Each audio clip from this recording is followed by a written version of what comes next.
just the new Anderson is son of man, Yeah. son of man. Yeah. And so Morpheus is a shapeshifter in a sense, in that he morphs down through the ages. It's an allegory again Yeah. Yeah. of people in every age. But however, in the practice matrix, he shows you all the people, and Neo gets distracted with the red-clad beauty. The lady in red. Yeah.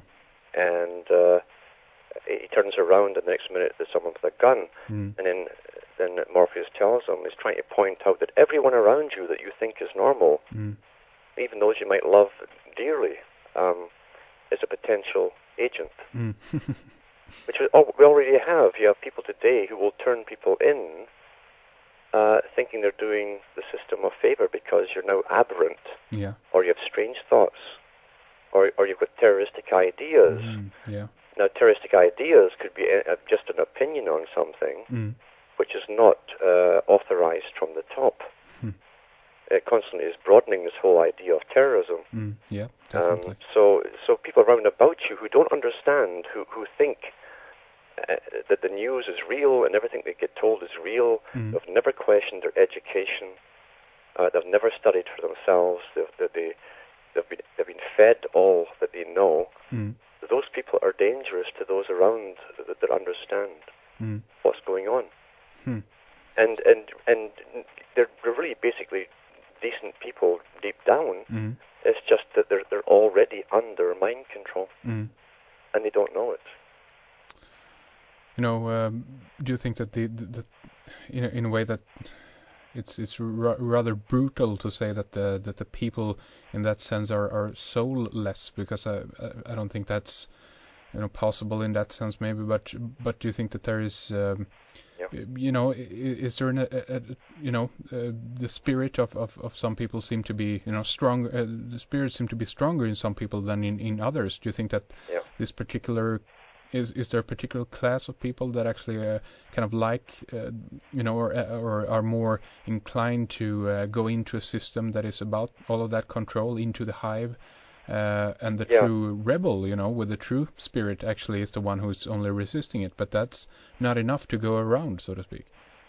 See, we do have in our world, we do have, and I've gone into this many times, this odd phenomena called the psychopath. The psychopathic personality. And it isn't just at the top strata of society. You have it all through society. And perhaps the problem today isn't that there are too few people controlling the majority of good people. Maybe the good people are already in the minority worldwide, all through society. If you walk and listen to the values that people espouse, it's all concrete thinking, what they've bought, what they want, what they're going to do. It's egotistical. They've already emulated what they admire, and that's the elite, the ones who have power. Of course. They copy their speech, they copy their dress, their fashion. They want to get up there, or they love to get up there. And a psychopath, you see, worships the more powerful person, the person above them. It's the only one they'll respect, is the one with more power above them. In fact, they're in awe of the person in their who is superior. We saw that with the communist upper elite military system, and we see it in the Nazi system too.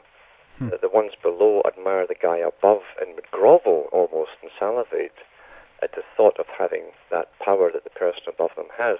Now, the public, unfortunately, are doing the same thing. They're emulating the Donald Trumps, or they want to. Everyone who's famous and rich and wealthy, regardless of how they got it, is admired, and people bow to them and curtsy and all this stuff. We see this on Much Entertainment every day, the stars. The people are showing you their gods. Yeah, that's right. They're showing you what they worship.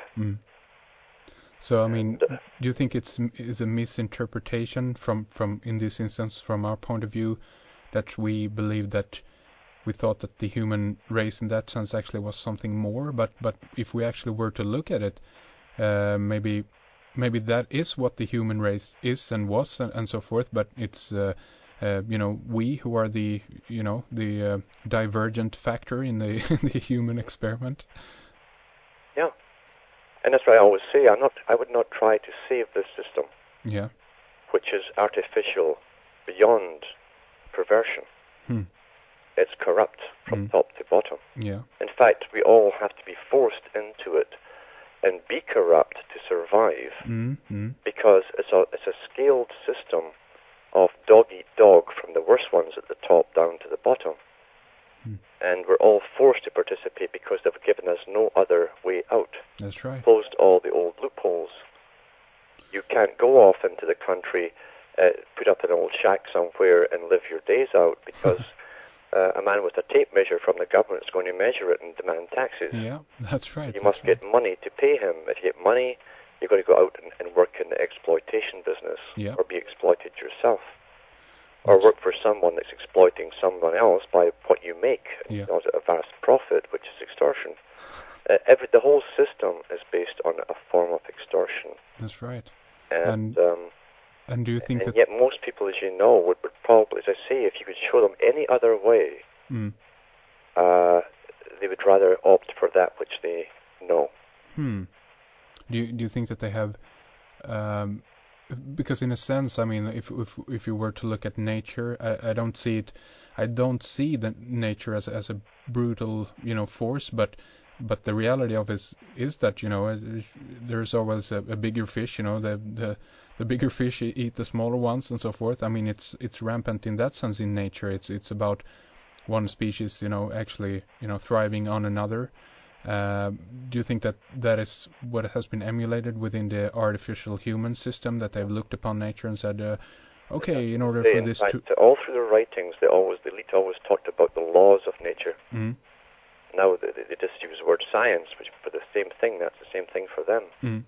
However, what they never talk about is the fact that being humans, we always have the temptation to do the wrong thing, but we have the choice to do the right thing. Animals and insects don't. So we're not animals, you see, we're not insects. Yeah, that's right. I definitely... We have choices. I agree. You can't blame a bear for coming up and killing your cat outside your house. Because it'll want to eat the cat, you see. And there's no point in persuading him either. Yeah.